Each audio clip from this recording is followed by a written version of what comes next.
In the early hours of November 1st, 1986, authorities found 15-year-old rabbinical student Chaim Weiss dead in his dormitory room in the yeshiva of Long Beach, New York. He had been murdered. Early reports, one from the Daily News on Sunday, November 2nd, 1986, claimed he had been hacked to death. In the article, it showed students standing outside Torah High School on the day he was found murdered. Chaim had been found brutally hacked to death, according to the Daily News article, in his third-floor yeshiva dormitory room in Long Beach. West Beach Street Police said he lived with 35 to 40 other yeshiva students in the dormitory building at 63 East Beach Street, 3 blocks from the school. Nassau County homicide detectives and Long Beach police said no murder weapon had been found, but there was one report that it may have been an axe. They said there was no sign of a struggle, and nothing appeared missing from Weiss's room. 5 days or so after Chaim was found murdered, Nassau County police said they believed the person who killed Chaim had intimate knowledge of the layout of the dormitory where the murder was committed.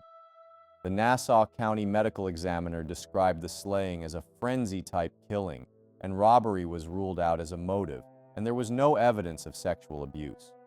Authorities said there were several elements that had complicated the investigation. One of the elements was the lack of motive. Authorities questioned 20 service-related employees, including janitors and maintenance personnel, and were interviewing 50 students who lived in the dormitory where Chaim Weiss was killed. Police interviews were concentrating on what the students knew about the victim and whether there were personal matters that, in the words of one student, may have created problems for him. 15 years old, almost 16, Chaim Weiss died from a blow to the head while sleeping in bed, causing catastrophic head trauma that crushed his skull and severed his spinal column with an object that may have been a heavy knife or hatchet-like weapon. The window in his room was found open, and there was no sign of forced entry. Some believe that the open window might signify a Jewish ritual related to the soul's departure. His body was discovered on the floor next to his bed on the morning of November 1st, 1986, by a dorm counselor. Chaim was last seen reading outside his room. Chaim Weiss's case eventually went cold, and rewards were offered to help find a solution.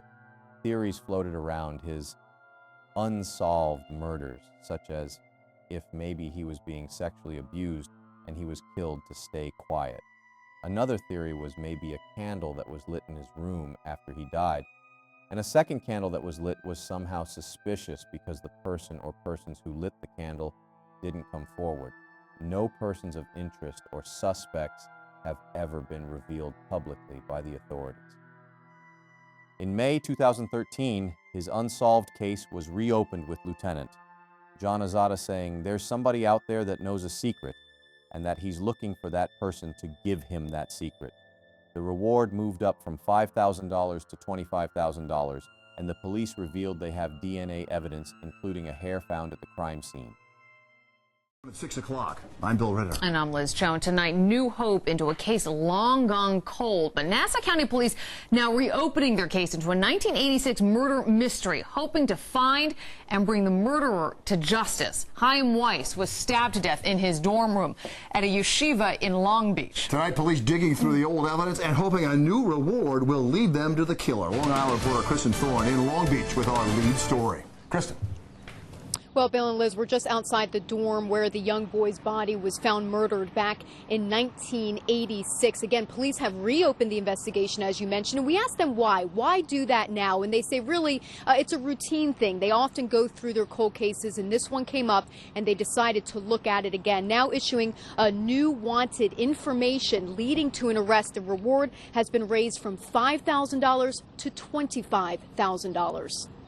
I'm reaching out to the public and appealing to anyone, his friends, schoolmates, and classmates, who by now are married, are parents on their own, and understand what it means to be a parent. There's still pain and anguish in the voice of Anton Weiss. His son, Chaim Weiss, was only 15 when he was murdered, stabbed to death. It was the fall of 1986. Chaim was a rabbinical student at a Jewish Orthodox yeshiva in Long Beach. His body was found in his dorm room. Police have decided to reopen the investigation. We would like to interview any student, faculty member, employee, or anyone that has any information or who was involved in any way with that yeshiva during that time period. Police say they are now, as they were then, completely stumped about who would do this. They do believe it was someone who had knowledge of the Jewish faith and traditions. There was a window found open. It has to do with the religion, the soul leaving the room, and there were other type of clues that were left at that point. I'm appealing to you and urging you in the strongest way, if you have any information that you feel the police might need in this murder investigation, I urge you to please contact the police department of Nassau County. Police say back in '86 they did find a strand of hair in the room that did not belong to Chaim. They say at this point they are not willing to test that strand for DNA because they say there's a very strong possibility that the testing could actually destroy that strand of hair because it is so small. In November 2017, Chaim Weiss's father, Anton Weiss, told a reporter that prior to Chaim being found murdered in July 1986, he got a call from Chaim Weiss from camp, and he was crying, telling him in a strong way that he wanted to come home, and his father said he later seemed fine. It seemed an incident at camp may have occurred in the summer prior to Chaim being murdered, and Principal Rabbi Cooper called his dad twice in August 1986 after Chaim was sent to Europe. He said, "When's he coming home?" I said, "A week or two," Anton Weiss told the reporter. Anton Weiss claimed Principal Rabbi Cooper seemed eager to talk to Chaim, so the parents made arrangements to drive their son to Cooper's home in Borough Park, Brooklyn, for a meeting. "He told us to send Chaim in, to wait outside," Anton Weiss recalled. Anton said Chaim spent about 10 minutes in the house, but when the teen returned to the car, Chaim didn't want to talk about the conversation. Anton Weiss said he asked his son what the principal and Chaim discussed. When Chaim was reluctant to speak about it, the father didn't press him on it. The former Principal Rabbi Cooper, who had retired and moved to New Jersey by the time he was confronted in 2017, told the reporter that he didn't have any answers and couldn't help with Chaim's case. Many people were looked at in the unsolved case, such as the janitors and a mentally ill drifter. Chaim's father wondered why his son was assigned a room on his own on the 3rd floor, whereas most students were paired in groups of 2 or 3 in bedrooms. Questions were asked, such as why was Chaim Weiss's body moved from his bed to the floor not long after the murder? Why was the window left open?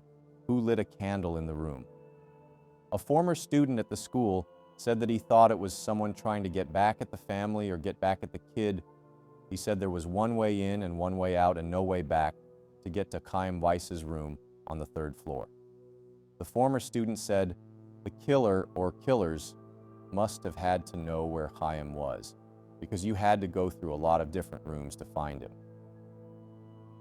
Chaim Weiss's case still remains unsolved after 38 years. Investigators have forensic evidence, but it is unknown if they have a solid person of interest or suspect. Hopefully someone will eventually talk, and a break in the case will come sooner rather than later.